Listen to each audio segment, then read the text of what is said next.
Hi friends, welcome back to my channel.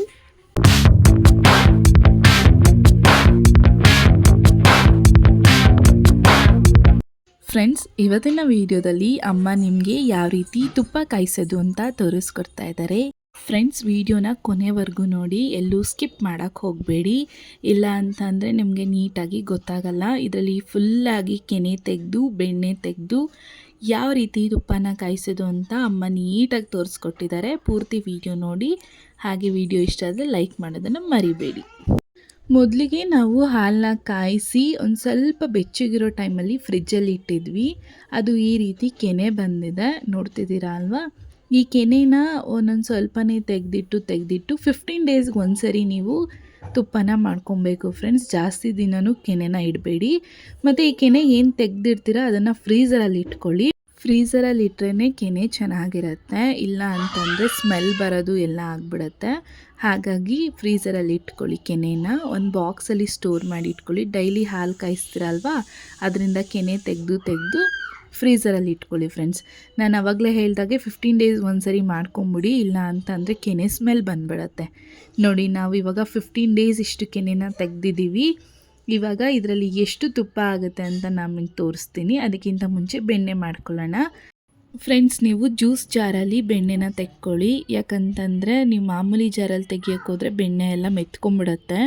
ಹಾಗಾಗಿ juice ಜಾರಲ್ಲಿ, ಅಮ್ಮ ಯಾವಾಗಲೂ ಜ್ಯೂಸ್ ಜಾರಲ್ಲೇ ಮಾಡ್ಕೊಳ್ಳೋದು. ನೀವು ಕೂಡ ಜ್ಯೂಸ್ ಜಾರಲ್ಲೇ ಮಾಡ್ಕೊಳ್ಳಿ, ಬೆಣ್ಣೆ ಚೆನ್ನಾಗಿ ಬರುತ್ತೆ. ಇವಾಗ 1 ಲೋಟ ಆಗೋ ಇಷ್ಟು ನೀರನ್ನ ಹಾಕ್ಕೊತಿದ್ದಾರೆ. ಜಾಸ್ತಿ ನೀರು ಹಾಕ್ಕೊಳ್ಳೋಕೆ ಹೋಗಬೇಡಿ. ಇವಾಗ ನಾನು ಹೇಳಿದ್ನಲ್ಲ, 1 ಲೋಟ ಆಗೋಷ್ಟು ನೀರು ಹಾಕ್ಕೊಳ್ಳಿ ಅಂತ ಸಾಕಾಗುತ್ತೆ ಫ್ರೆಂಡ್ಸ್. ಅದಲ್ಲದೆ ನೀವು 3 ಐಸ್ ಕ್ಯೂಬ್ಸ್ನ ಹಾಕ್ಕೊಬೇಕಾಗತ್ತೆ. ಐಸ್ ಕ್ಯೂಬ್ಸ್ನ ಹಾಕ್ಕೊಂಡ್ರೆ ಚೆನ್ನಾಗಿ ಬೆಣ್ಣೆ ಮೇಲೆ ತೇಲ್ಕೊಂಡು ಬರುತ್ತೆ. ಇವಾಗ ಅಮ್ಮ ತೋರಿಸ್ತಾರೆ ನೋಡಿ, ಈ ಥರ ರುಬ್ಬಿದ್ರೆ ನಿಮಗೆ ಬೆಣ್ಣೆ ಮೇಲೆ ತೇಲ್ಕೊಂಡು ಬರುತ್ತೆ. ಇವಾಗ ಇದನ್ನು ಒಂದು ಪಾತ್ರೆಗೆ ಶಿಫ್ಟ್ ಮಾಡ್ಕೊಳ್ಳೋಣ.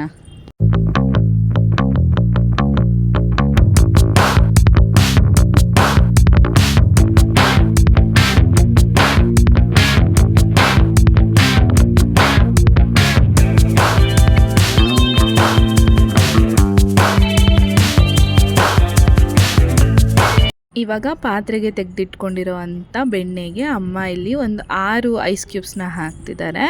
ಇದನ್ನು ಚೆನ್ನಾಗಿ ಮಿಕ್ಸ್ ಮಾಡ್ಕೊಳ್ಳಿ. ಮಿಕ್ಸ್ ಮಾಡಿಕೊಂಡ್ರೆ ಎಲ್ಲ ಚೆನ್ನಾಗಿ ಹೊಂದ್ಕೊಳ್ಳುತ್ತೆ. ಐಸ್ ಕ್ಯೂಬ್ಸ್ ಎಲ್ಲ ಕರಗಿದ್ಮೇಲೆ ಬೆಣ್ಣೆ ನಿಮಗೆ ಈಸಿಯಾಗಿ ಹಂಗೆ ತೇಲ್ಕೊಂಡು ಮೇಲೆ ಬರುತ್ತೆ ಫ್ರೆಂಡ್ಸ್, ವಿಡಿಯೋದಲ್ಲಿ ನೋಡ್ತಾ ಇದ್ದೀರಾ ಅಮ್ಮ ಯಾವ ರೀತಿ ಮಿಕ್ಸ್ ಮಾಡ್ತಿದ್ದಾರೆ ಅಂತ. ಮಿಕ್ಸ್ ಮಾಡ್ತಿದ್ದಂಗೆ ಬೆಣ್ಣೆ ತೇಲ್ಕೊಂಡು ಬಂದಿದೆ, ಅಷ್ಟು ಚೆನ್ನಾಗಿ ಬರುತ್ತೆ. ಐಸ್ ಕ್ಯೂಬ್ಸ್ ಹಾಕ್ಕೊಂಡು ಚೆನ್ನಾಗಿ ಮಿಕ್ಸ್ ಮಾಡ್ಕೊಳ್ಳಿ. ಇವಾಗ ಅಮ್ಮ ಬೆಣ್ಣೆನ ಸಪ್ರೇಟ್ ಮಾಡಿ ಅದನ್ನು ಒಂದು ಪಾತ್ರೆಗೆ ಹಾಕ್ಕೊತಿದ್ದಾರೆ. ನೀಟಾಗಿ ಹಾಲೆಲ್ಲ ಸ್ವಲ್ಪ ಹಿಂಡಿ ಆ ಪಾತ್ರೆಗೆ ಬೆಣ್ಣೆನ ಹಾಕ್ಕೊಳ್ಳಿ ಫ್ರೆಂಡ್ಸ್.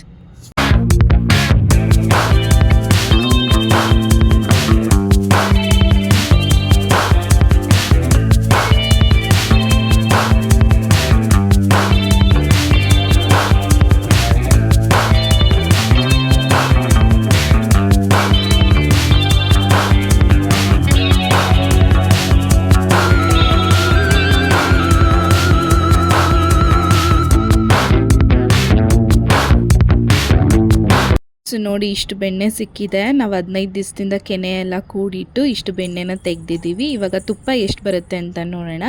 ಕೈ ಬಿಡ್ದಂಗೆ ನೀಟಾಗಿ ಅದನ್ನು ತಿರುಗಿಸ್ತಾ ಇರಿ ಫ್ರೆಂಡ್ಸ್, ಇಲ್ಲಾಂದರೆ ತಳ ಹತ್ಬಿಡುತ್ತೆ. ಲೋ ಫ್ಲೇಮಲ್ಲಿ ಇಟ್ಕೊಂಡು ಬೆಣ್ಣೆನ ತಿರುಗಿಸ್ತಾ ಅದು ಒಂದು ಕಲರ್ ಚೇಂಜ್ ಆಗುತ್ತೆ. ಅಲ್ಲಿವರೆಗೂ ನೀವು ತಿರುಗಿಸ್ಕೊತಾ ಇರಬೇಕು.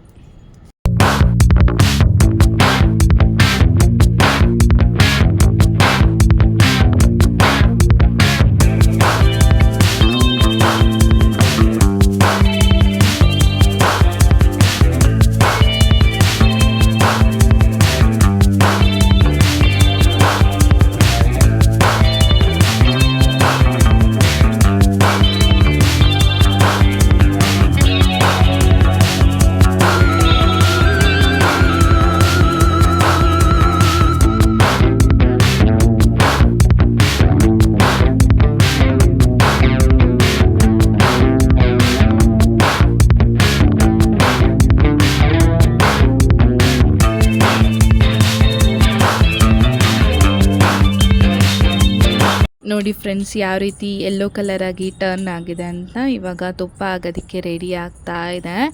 ಸೊ ಬೆಣ್ಣೆಯಿಂದ ತುಪ್ಪ ಮಾಡೋದು ಎಷ್ಟು ಈಸಿ ಅಲ್ವಾ. ಒಂದು ಸ್ವಲ್ಪ ಐಸ್ ಕ್ಯೂಬ್ಸ್ಗಳನ್ನ ಹಾಕೊಂಬಿಟ್ರೆ ಈಸಿ ಕೆಲಸ ಆಗಿಬಿಡತ್ತೆ. ಮತ್ತು ತುಪ್ಪ ಕಾಯಿಸೋದಕ್ಕೆ ನಿಮಗೆ 20 ನಿಮಿಷ ಬೇಕಾಗುತ್ತೆ ಫ್ರೆಂಡ್ಸ್. ನಾವು ನೋಡ್ಕೊಂಡಿದ್ದೀವಿ. ನೋಡಿಕೊಂಡು ತುಪ್ಪನ ಚೆನ್ನಾಗಿ ಕಾಯಿಸ್ಕೊಳ್ಳಿ. ಚೆನ್ನಾಗಿ ಕಾಯಿಸಿದ್ರೇ ಅದು ಒಂದು ಹದ ಬರುತ್ತೆ. ಅದಕ್ಕೆ ಒಂದು ಸ್ವಲ್ಪ ಮೆಂತ್ಯ, ಲವಂಗ, ಏಲಕ್ಕಿ ಮತ್ತು ಎಲೆ ತೊಟ್ಟಿದ್ರೆ ಎಲೆ ತೊಟ್ಟು ಕೂಡ ಹಾಕ್ಕೊಳ್ಳಿ, ತುಂಬ ಚೆನ್ನಾಗಾಗತ್ತೆ. ಇವಾಗ ಅಮ್ಮ ಅಲ್ಲಿ ಗಷ್ಟ ತೆಗಿತಾ ಇದ್ದಾರಲ್ವ, ಅದು ಬ್ರೌನಿಷ್ ಆಗಬೇಕು. ಅಲ್ಲಿವರೆಗೂ ನೀವು ತುಪ್ಪನ ಕಾಯಿಸ್ಕೋಬೇಕು. ಆವಾಗ ತುಪ್ಪ ರೆಡಿ ಆಯಿತು ಅಂತ. ತುಪ್ಪ ಕಂಪ್ಲೀಟಾಗಿ ತಣ್ಣಗಾಗಿದೆ. ಇವಾಗ ಇದನ್ನು ಒಂದು ಟೈಟ್ ಕಂಟೈನರಲ್ಲಿ ಹಾಕ್ಕೊಳ್ಳೋಣ. ನಮಗೆ ಅರ್ಧ ಲೀಟ್ರ್ ಆಗೋಷ್ಟು ತುಪ್ಪ ಸಿಕ್ಕಿತ್ತು ಫ್ರೆಂಡ್ಸ್. ನೀವು ಒಂದ್ಸರಿ ತುಪ್ಪ ಕಾಯಿಸಿ ನಿಮಗೆ ಎಷ್ಟು ತುಪ್ಪ ಸಿಕ್ಕಿತ್ತು ಅಂತ ಕಮೆಂಟ್ ಮೂಲಕ ತಿಳಿಸಿ. ಹಾಗೆ ವಿಡಿಯೋ ಇಷ್ಟ ಆದರೆ ಇಲ್ಲಿ ಕೊನೆಯಲ್ಲಿ ಒಂದು ಲೈಕ್ ಕೊಡೋದನ್ನು ಮರಿಬೇಡಿ ಫ್ರೆಂಡ್ಸ್. ಬೆಣ್ಣೆನ ಸಪ್ರೇಟ್ ಮಾಡಿದಾಗ ನಿಮಗೆ ಹಾಲು ಉಳ್ಕೊಂಡಿರುತ್ತೆ ಅಲ್ವಾ, ಹಾಲನ್ನ ನೀವು ಹಾಕೋಬೋದು. ಇಲ್ಲ ಅಂತಂದರೆ ಟೀ ಕಾಫಿ ಮಾಡ್ಕೊಂಡು ಕೂಡ ಕುಡಿಬೋದು. ಏನೂ ತೊಂದರೆ ಇಲ್ಲ. ಹಾಲು ತುಂಬ ಚೆನ್ನಾಗಿರುತ್ತೆ. ಹಾಕೊಂಡ್ರೆ ಮೊಸರು ಕೂಡ ತುಂಬ ಚೆನ್ನಾಗಾಗತ್ತೆ. ಇದೇ ರೀತಿ ಇನ್ನೊಂದು ಇಂಟ್ರೆಸ್ಟಿಂಗ್ ರೆಸಿಪಿಯೊಂದಿಗೆ ಮುಂದಿನ ವೀಡಿಯೋದಲ್ಲಿ ಸಿಗ್ತೀನಿ. Until then stay tuned to my channel. Thank you.